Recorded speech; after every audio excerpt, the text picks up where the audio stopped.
enjoy his work on The Ringer, and I would love to get his thoughts on all of this. It's Kevin Clark joining me here from The Ringer right here on The Rich Eisen Show. How are you, Kevin? I'm doing good. I'm ready for some football. Whatever you want to call this, I'm ready for tonight. Well, I mean, it's a draft. You know, it's not going to look the same at all. We know that. It's not going to look anything like what we think of a draft. I mean, Roger Goodell just tweeted out a video of him walking around his house showing you where the cards are going to be and where this person's going to be and where that person's going to be, you know. But we're going to get a draft, and it's going to be significant. And when we do get football back one day, it's going to have a huge ripple effect. Do you think the Dolphins are making that Godfather offer to the Bengals? What do you think? I think they're going to try. You know, I spent some time in Miami in December, and I talked to Chris Greer about this, and I said, what's the plan? And they said, listen, when you force it, that's when mistakes are made. And I think they're talking about evaluation. I think they were talking about, you know, reaching for the third quarterback in the draft or something like that. But I think that if they're convinced that Burrow is the guy, they're going to try to make that offer because Burrow's not forcing it. I mean, maybe throwing a bunch of first-round picks is forcing it from a value standpoint, but from an evaluation standpoint, it's not. If he's the guy, do everything you can to Godfather offer the Bengals into doing it. I don't think the Bengals are going to do it. I think that they've made up their mind. It's a little late in the process, obviously, but I think that I remember Mike Shanahan saying this, no one has ever said that someone's overpaid for a franchise quarterback. It's never happened. If it's a franchise guy, go get him. Fact. That's a fact, Kevin. I mean, that's a fact. So, you know, Dolphins fans that may have just heard the scenario playing out that the Bengals would trade out of one if all they have to do is fall to 3 and then have a 5 right after. If they pick the 2 of the first 5 picks in this year's draft, and then figure out quarterback from there on out, they might be willing to do that. And then the Dolphins have to get within hailing distance for the Lions to be comfortable to hop out of 3 and not lose so much. If the Dolphins use draft capital in tomorrow night's second round and then only choose once in the first round because of all of this, and they get Burrow, that's the end of that. If they win for years with Joe Burrow. You know? Yeah, exactly. And no one's going to say they paid too much if Joe Burrow turns out to be the Joe Burrow we think he can. I think there's there's so many outstanding issues there. I think it's a tough road. There's a tough path to getting that and not giving up the 5th pick to get the 3rd pick and all that. But listen, they have more draft capital really than any team in the last couple of decades. They took the biggest dead cap charge in history last year. They are rebuilding very, very quickly, and they understand how to do it, and they understand that getting Joe Burrow is the end of the rebuild. It ends tonight if they can do that, and they understand that that's why they're trying. Kevin Clark here on the Rich Eisen Show. What else are you hearing? What else do you think might actually happen tonight, sir? What do you got for me? Yeah, I'm really intrigued to see what the trade process looks like. You know, I've talked to a couple people who think there's going to be quote-unquote package trades, which are trades that are agreed upon before the draft. Okay, if this prospect is there, then this, because they just don't want the chaos of calling a team with 4 minutes left on the clock and seeing what they can work out. I think that generally, the quarterback thing, I mean, listen, every draft is about quarterbacks in some way, whether that's getting a quarterback or taking advantage of a team that doesn't have a quarterback, which might be happening with Miami right now. And the way that Tua is approached by teams, this is the strangest offseason in the history of football. It's the strangest draft in the history of football.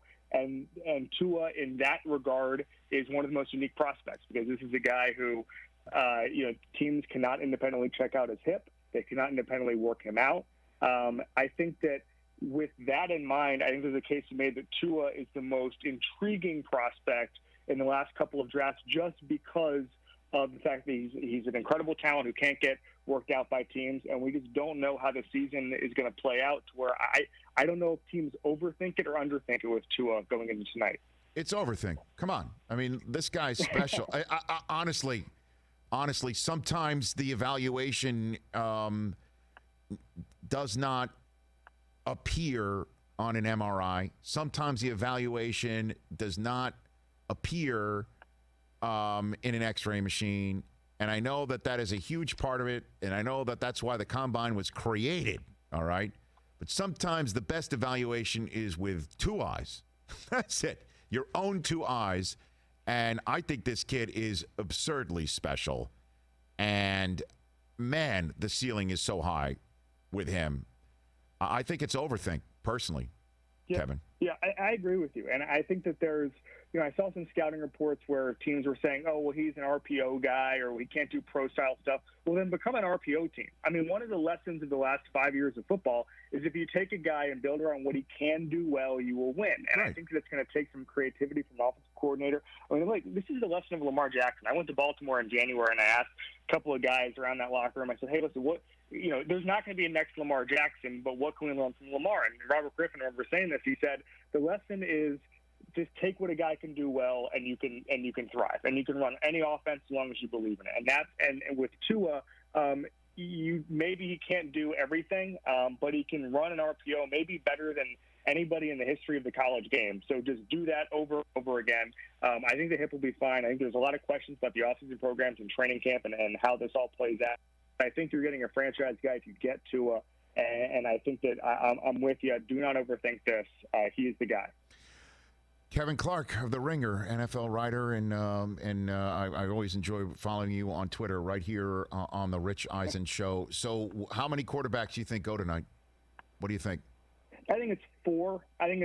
And I think that's only because I think there's a lot of good teams. I think probably 27 or 28 teams have plans at quarterback, which is pretty high considering how desperate a lot of. I mean, this is a league where Mike Glennon got $45 million a couple of years ago, right?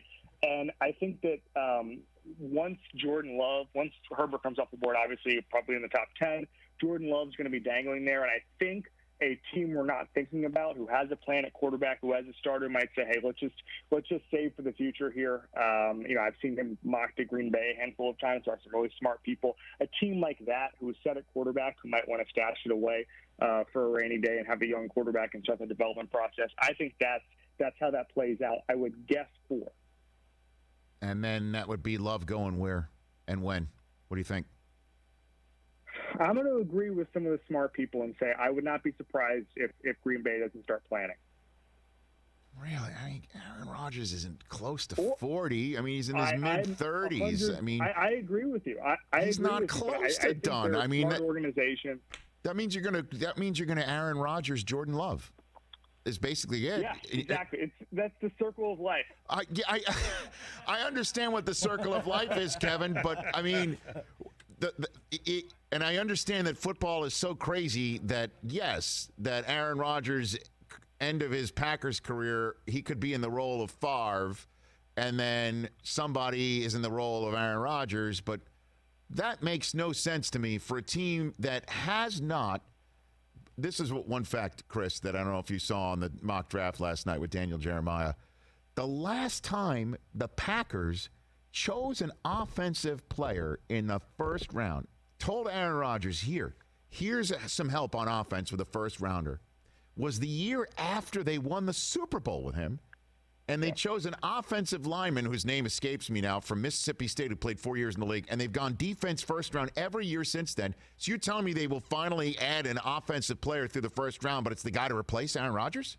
I mean, I think it's within the realm of possibility. I mean, listen, one of the Packers are really into athleticism and drafting really good athletes. And I think that's part of the reasons they've always gone. They've gone with a lot of cornerbacks, a lot of defensive linemen, that sort of thing. They like to draft those kind of athletes in the first round. That was true of Ted Thompson. It's now true of Brian Gutekunst. And I just think that there's a possibility we see a curveball like that. Am I 100%? Daniel Jeremiah was the first person to sort of throw this out there that Love could be a possibility for a team like the Packers. I just think that when you're a smart organization, and I think the Packers are, you understand the value of having a quarterback plan and a quarterback pipeline. They're paying Aaron Rodgers a lot of money, historically high money. I think he made, $66 million in cash in 1 year, 2 years ago. And they're committed to him. But I think that, I remember something Jeffrey Lurie said to me once where they don't, in the Eagles facility, they don't even call it the backup quarterback. They call it the second quarterback because he's always going to play. And that's something that, Nick Foles, revealed that in the Super Bowl. But I feel like having a plan for a smart team is always a good thing. I hear you. And I guess we might find out what the Saints' ultimate evaluation of Taysom Hill is if they pass on Jordan Love tonight. And he's still sitting out there in the 20s, and Jordan's on my show. He's the next guest on this show. Kevin, you ask interesting questions for a living. What would you want to know from Jordan Love? Wow. I mean, I would want to know, and this is completely. Whether or not he would answer this is a separate thing, but I'm really intrigued to see what he thinks about this offseason and whether or not what the realistic goals are, considering there's going to be no rookie minicamp, considering there's going to probably be no veteran minicamp in June, and there might not be a training camp that we're used to that starts on, rookies reporting July 24th and all that.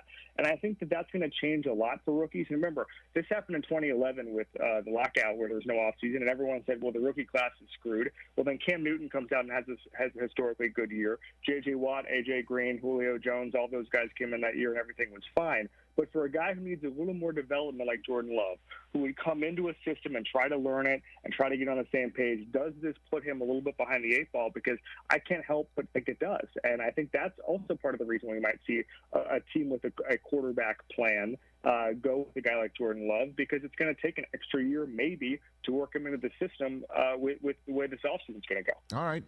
Kevin Clark of The Ringer here on The Rich Eisen Show. A few more minutes left with him and helping me do my job, make it easier for me later on in the show.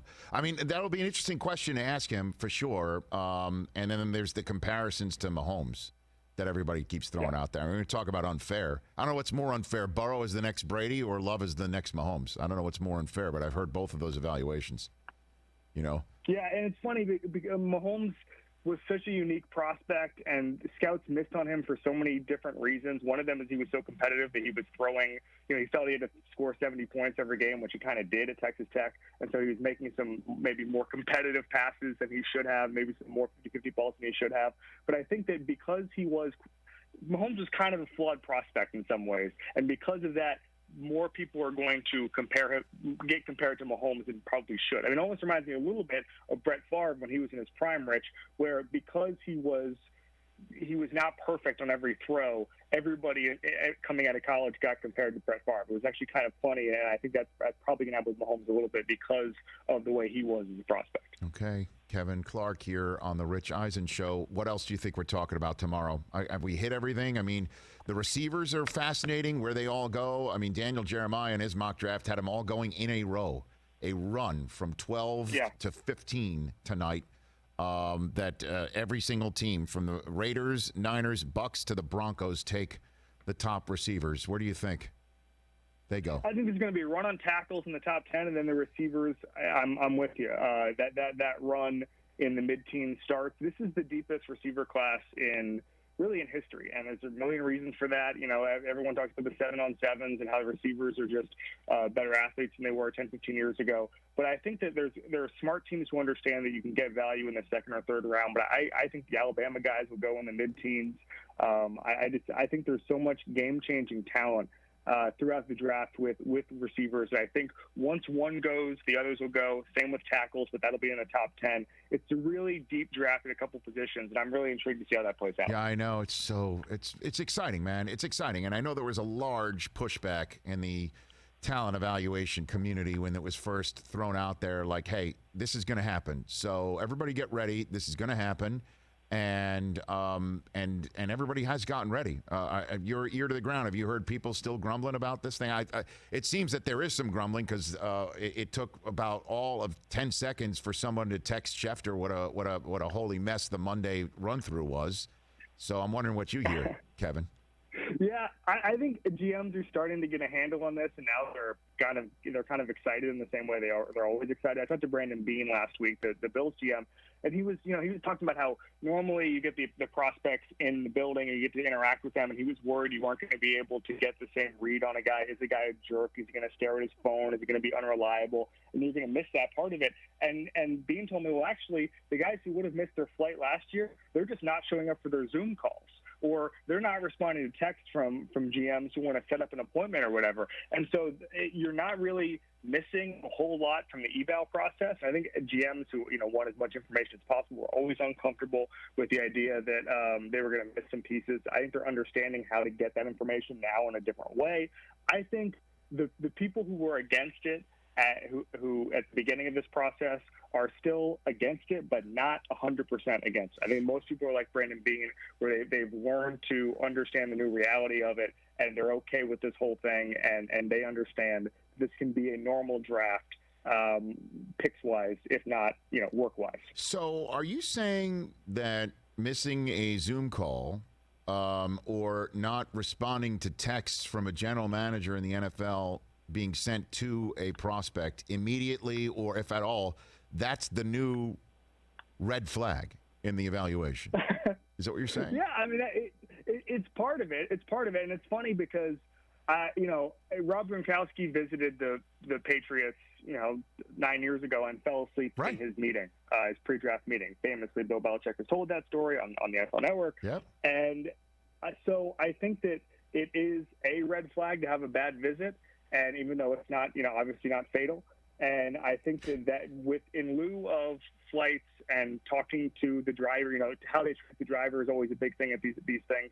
You're not going to get that. So the closest thing you're going to get to that in this process is, did they get on the Zoom call at the time they were going to? Bean told me that there were guys who had 3 Zoom calls set up with 3 different people in the organization. They didn't show up for any of them. So that is the new red flag in this new reality. You're laughing over there, huh? Could you imagine just not showing up? This is your job. This is like a job interview, but you can't do it remote. So you're doing it remotely, and you're just like, I'm just going to blow it off. Have you heard, Kevin, have you heard maybe that there's a red flag because a prospect accidentally shared their screen and showed what was on their screen? Hit the screen share button. We haven't seen that yet, but it's only, it's only a matter of time until that story. Listen, there have been thousands of Zoom calls during this pre-draft process. I'm sure one guy accidentally shared his screen. I mean, there were a couple. John Schneider said this on the conference call the other day. One guy was just in bed the whole time, just hanging out and watching TV and just talking to the Seahawks. So this is these guys are getting a new perspective on some of these prospects, and again, you can learn a lot about them. So that's amazing. Give me some more information on that one with Schneider. Is that somebody's zooming in and they're just like, I'm not getting out of bed for you?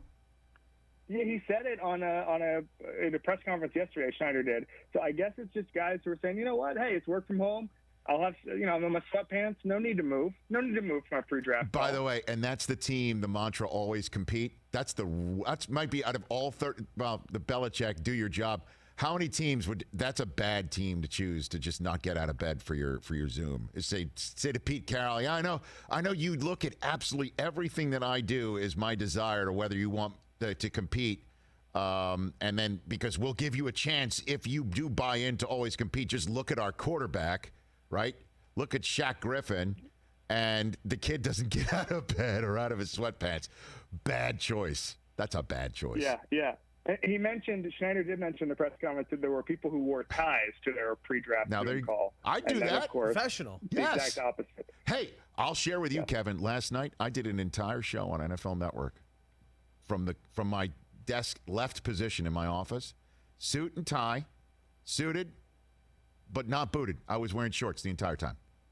No one has to know. I mean, I just shared that, but no one knows. Waist up, I'm a pro. Waist down, not so much. That's just the way to go. Yeah, we're all doing. We all have our little. I when I go on camera, I wore a tie a couple weeks ago. Yes. And there were a lot of people who were very mad at me about this. They were saying, "Hey, man, this is not the time for ties." Kevin Clark here on the Rich Eisen Show. Kevin, it's the time for designer jackets. There you go. Let's go. Fantastic. I love it. Exactly. By the way, it's always time for designer jackets. That's the photo we're showing right there. That's what I'm talking about. Is that what? I mean, that is leather. It looks like leather in the photo. That's a snap at the top. This is very impressive. That is very impressive. Before I let you go, what are you expecting in episodes 3 and 4 of The Last Dance on Sunday? What are you expecting? Oh my gosh. I'm expecting, first of all, I'm from Orlando, so I view this purely through the Orlando Magic prism. I'm hoping that he doesn't embarrass them anymore, even though he did during his career. I'm just expecting more insight. I mean, the Rodman episode is going to happen, I guess, this is the first episode. I mean, this is one of the best things that I've ever consumed in sports. It's not a game. So I'm just expecting Jordan making fun of more people, owning more people, and some more shots at Jerry Krause. Well, I mean, I loved your tweet saying that somewhere there's a member of the 84-85 Bulls telling their loved ones in the living room they were not part of the cocaine circus. Next level. That was hilarious. But it's true. Could you imagine? And Warren Sharp, the football analytics guy, who's so smart, He said they're also in quarantine, so they can't even leave the house. That's right. Like if your wife or your child is like, what happened in 1984, Dad? And he's like, I don't know. You can't. You just have to sit there in the living room and just kind of explain. You can't even say, oh, I got to go to the store real quick. You can't even buy some time. That is true. It's just you're sitting there, hey, everybody, here, let's just all sit back and watch the greatest player that Dad ever played with. You know, Dad or Uncle played with Michael. Let's just sit down and see what they say about the first year. Or they knew it was coming, and they're like, yeah, for some reason, we can't get ESPN. There must be some sort of there must be some sort of rights fee battle that's going on there. Is like, no, what's happening? Login got I don't changed. understand. Suddenly the power's out. Oh man, good chat, Kevin. Thanks for the time. We will chat with you next week and maybe get your thoughts on what we see tonight and the rest of the weekend. Thanks for the time. Thank you so much, Rich. Anytime. That's it. That's Kevin Clark right here on the Rich Eisen Show from The Ringer, from Simmons Ringer. Great perspective right there, man. Hey, you watched all the way to the end. Thanks for that. Watch more right here.